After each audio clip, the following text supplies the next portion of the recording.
Deputado, tem uma questão que a gente quase que diariamente trata sobre quem seria o escolhido. O Mota pergunta sobre o processo de escolha.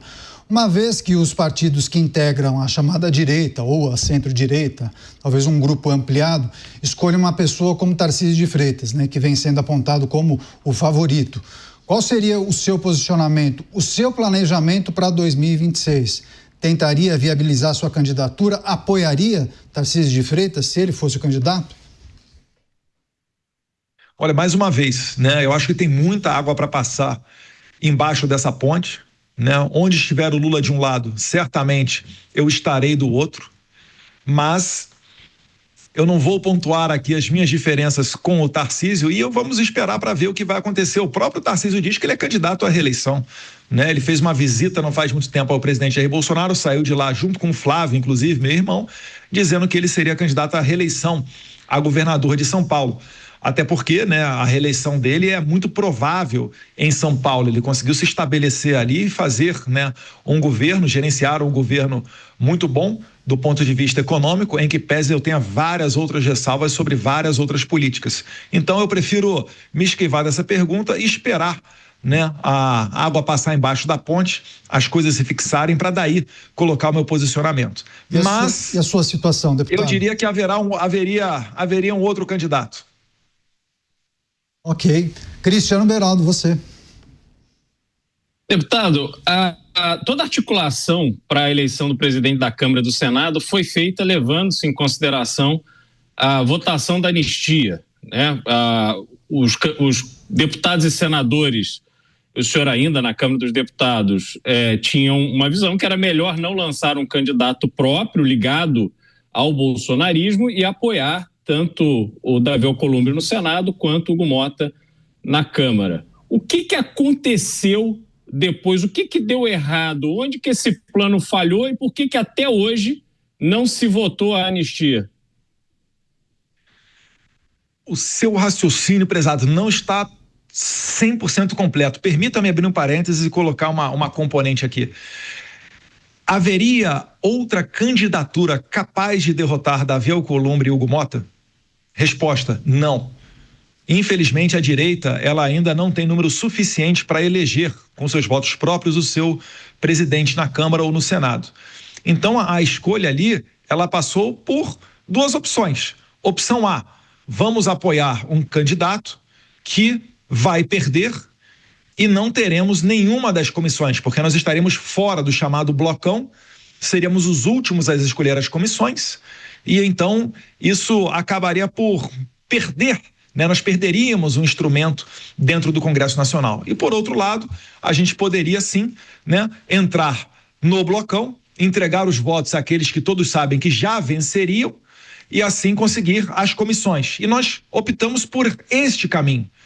Porque uma eleição no Congresso não é igual uma eleição geral, né, no Brasil.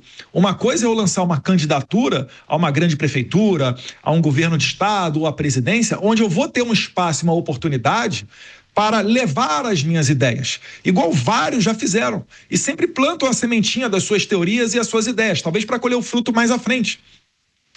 Isso daí você consegue mexer com a percepção da população. No Congresso Nacional, as cartas já estão marcadas. Nenhum deputado vai mudar a sua conduta de acordo com um grande discurso feito da tribuna, ou melhor, muito dificilmente isso ocorrerá, né, para a eleição para presidente da casa.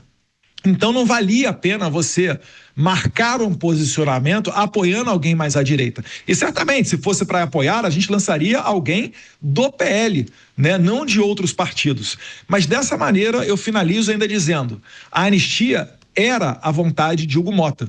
Só que a sua vontade não é mais livre. Depois que Moraes mandou a Polícia Federal ir na casa de Hugo Mota, ele passou a ser também um refém desse regime. Então é assim que é jogado hoje a política brasileira, na base da extorsão, do achaque, da prisão, tal qual ocorreu, eu lembro muito bem, por ocasião da votação da manutenção da prisão do deputado Daniel Silveira. Então, ou você segue o que o Moraes faz, ou você sofrerá as consequências. E ao Alcolumbre, você vê matérias relacionadas ao seu suplente, você vê matérias relacionadas ao pai do Hugo Mota. Isso tudo faz parte do jogo que está sendo jogado em Brasília. E você que está me assistindo, se para você a opção fosse o seguinte, ou você, né, deixa de lado a anistia ou eu vou prender o seu pai, qual seria a sua decisão? É isso daí que está vivendo hoje, né, infelizmente, o presidente da Câmara, Hugo Mota. Porque antes, né, dessa visita da PF à prefeitura do pai dele, ele tinha um discurso até pró-anistia. Depois, ele mudou da água para o vinho. Começou a adotar um discurso muito parecido com o da extrema esquerda. Então, essa daí é que é a verdade e não tem como você ignorar esse componente. Agora, deputado, queria que Desculpa, não que o senhor esteja ignorando esse componente, né? Porque, na verdade, a minha crítica aqui foi com relação à estratégia política na eleição do Hugo Mota e do Alcolumbre, porque já estava dado, devido aos apoios partidários, que eles estariam eleitos. Sem dúvida. Deputado, alguns temas para tratarmos. Queria que o senhor atualizasse a nossa audiência sobre a sua situação parlamentar. A gente acompanhou há algumas semanas aquela tentativa do PL de transformá-lo em líder partidário. A sugestão não foi aceita pelo presidente da Câmara.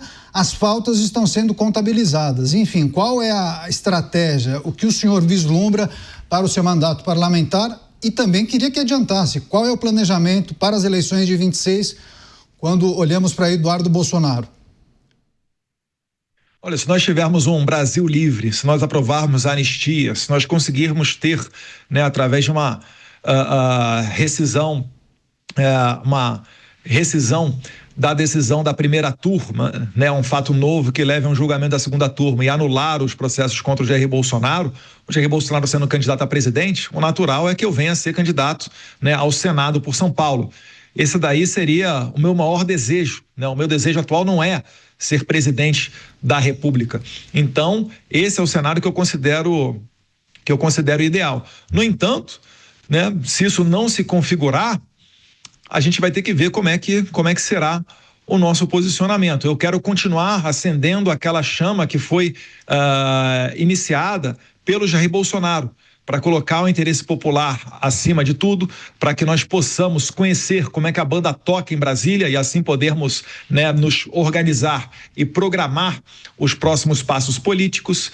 E o meu mandato para isso tudo, atualmente, naquilo que eu desempenho aqui nos Estados Unidos, ele já não é de vital importância. Eu imagino até que cedo ou tarde eu venha a perder o título de deputado federal. Agora, eu convido a audiência a um exercício. Eu estou para ir agora, semana que vem, para El Salvador, né? Eu vou ter contato com o ministro da Justiça, talvez até com o Bukele, vamos ver. E isso daí, vocês acham que vai acontecer porque eu sou deputado federal ou por causa de um relacionamento pessoal que eu fiz com autoridades de El Salvador? É claro que eles vão me receber, independentemente de eu ser deputado federal ou não. Então, o que eu quero dizer é que, atualmente, não me preocupo tanto com o meu cargo de deputado federal. As minhas contas estão bloqueadas, né? Outro dia, por curiosidade, eu abri aqui o aplicativo do meu banco, né, brasileiro no meu celular, segue lá o mesmo número, né, de reais, desde quando o Moraes congelou as minhas contas, de maneira totalmente arbitrária. Então, na verdade, eu não tenho tanto benefício em ser deputado federal. A imunidade parlamentar já não serve de tanta coisa. E vamos ver o que acontece. Agora, é lamentável que o presidente da Câmara tenha optado por não enfrentar o regime e cedido nessa parte, porque o nosso pedido não era nada esdrúxulo. Eu posso ser líder da minoria e todos os líderes não marcam presença na Câmara. Esse é, né, um direito que é dado aos líderes devido à sua atividade. Apenas quando tem-se o sobrenome Bolsonaro é que a coisa muda. Eu já fiz várias viagens internacionais e fiz votação através do celular. Agora que estou aqui nos Estados Unidos, não sei porquê, né? Não posso fazê-lo. Mas, enfim, o primeiro passo é sempre expor para criar a consciência e depois você ter as ações subsequentes. É graças a essa consciência que Trump conseguiu sancionar o maior ditador do Brasil. Para fechar, você, Luiz Felipe Dávila. Deputado, o senhor falou que essa pluralidade de ideias na direita é algo fundamental, mas nós precisamos de uma certa unidade para explorar determinados temas e vencer a eleição em 26. Eu vou tratar de 3 temas aqui, por que nós não temos unidades. Primeiro, segurança pública. Esse aqui é um país que está virando um narco-estado por causa da atitude da esquerda em relação ao crime. Segundo ponto, 80 milhões de brasileiros estão inadimplentes por causa dessa taxa de juro absurda que é fruto de um governo que gasta muito. E terceiro, não preciso nem falar que é um assunto que o senhor conhece muito bem, a política externa. Essa política externa militante de esquerda que vem ignorando os interesses nacionais. Por que a direita não consegue unir no discurso, na defesa dessas pautas e mostrar para a população que existe uma alternativa muito melhor dessa que está no poder? A direita ela é muito incipiente. A esquerda tem mais de 100 anos de organização. Né? A primeira célula organizada da esquerda foi em 1922 em Niterói, Partido Comunista Brasileiro. A direita só recentemente está começando a falar, sou de direita, etc. Principalmente depois dos protestos de 2013, aquele famoso que não era só pelos 20 centavos. Dávila, em parte, o senhor está certo, né? Os juros, a questão da política externa, e nisso a direita ela critica muito o Lula, bate muito no Lula. A gente já sabe que a gente não quer um governo que gaste sem limites ou que apoie grupos terroristas como o Hamas.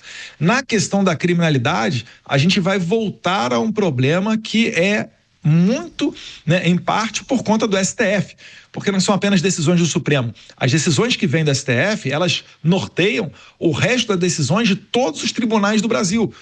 Então, a chamada ADPF das favelas, né, ou ADPF do tráfico de drogas, né, relatada pelo ministro Fachin, ela é uma ação do Supremo Tribunal Federal. Aí a gente vai voltar àquela pauta, né, onde eu enalteço o papel dos senadores. Eu tenho certeza aqui que a maioria das pessoas concordam comigo, né, que a gente tem que ter candidaturas ao Senado para retirar Alexandre de Moraes da Suprema Corte, porque ele encabeça tudo isso aí que está acontecendo. Agora ele acabou de pegar a relatoria dessa ADPF, que foi protocolada pelo Partido Socialista Brasileiro, partido de Flávio Dino e Marcelo Freixo, para que a gente consiga realmente colocar ela abaixo. Então é difícil imaginar que uma pessoa que tem uma relação próxima com esse regime, com esse establishment, né, com essas pessoas que causam tanto mal, que ela vá conseguir ter os êxitos. Então, por exemplo, Dávila, quando apresentam o nome de determinado governador, eu vejo muito problema quando ele acha que ainda dá para conversar com os algozes. Não dá mais para conversar. Vocês todos vão lembrar aqui da cartinha do Temer. Bolsonaro fez a maior manifestação pública da história do Brasil, né? Na verdade, as pessoas fizeram a maior manifestação pública da história do Brasil em favor de um político, no 7 de setembro. No dia seguinte, Bolsonaro, né, com auxílio do ex-presidente Michel Temer, fez uma carta onde ele basicamente recolhe tudo aquilo que ele tinha dito nos seus discursos inflamados no dia anterior. E depois, como dizem por aí, né, deveriam ser extintos inquéritos, instrumentos de perseguição utilizados por Moraes, e não foram. Eu estou citando apenas um dos exemplos. Então não dá para você perder mais 4 anos elegendo um presidente ou elegendo senadores com esse tipo de mentalidade. Como eu vivo o jogo da política de dentro da política, eu sei melhor do que normalmente o cidadão médio quem é quem dentro desse jogo, porque eu vivo isso, é o meu trabalho. O cidadão não, o cidadão normalmente ele tem que trabalhar, correr atrás do ganha-pão dele, acordar cedo, pegar ônibus, ralar, pagar tributo, e depois, no final do dia, se sobrar tempo, depois de ele dar atenção aos filhos, ele se inteirar do que está acontecendo na política. Então, eu não estou dividindo a direita, eu estou antecipando que certas pessoas não serão a solução do problema, ou ao menos não terão a conduta, né, no norte correto para solucionar o problema. Posso estar errado, né? Não sou o dono da verdade, mas eu não posso, quando eu levanto, né, determinadas bolas, quando eu levanto determinadas questões, eu ser acusado de estar dividindo a direita. Não é isso. Quando falam que me acusam de estar dividindo a direita, são normalmente pessoas que têm interesse naquele candidato. E aí elas veem, como não podem me chamar de corrupto, de cooperar com o tráfico, cooperar com o Hamas, etc., elas me atacam nesse outro flanco. Muitos assuntos tratados nessa entrevista especial. Deputado, muito obrigado pela gentileza. Nós agradecemos você atender prontamente ao convite aqui da Jovem Pan. Grande abraço, boa sorte e voltaremos a conversar em breve. Até a próxima.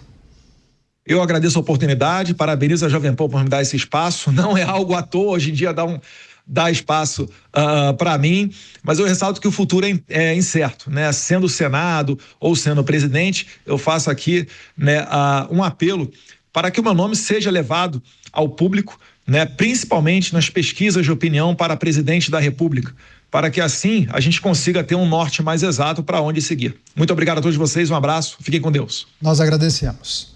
Rápida parada, daqui a pouco a gente volta. Mais notícia, mais informação e as análises com os nossos comentaristas é bem rápido. Eu conto com você, até já.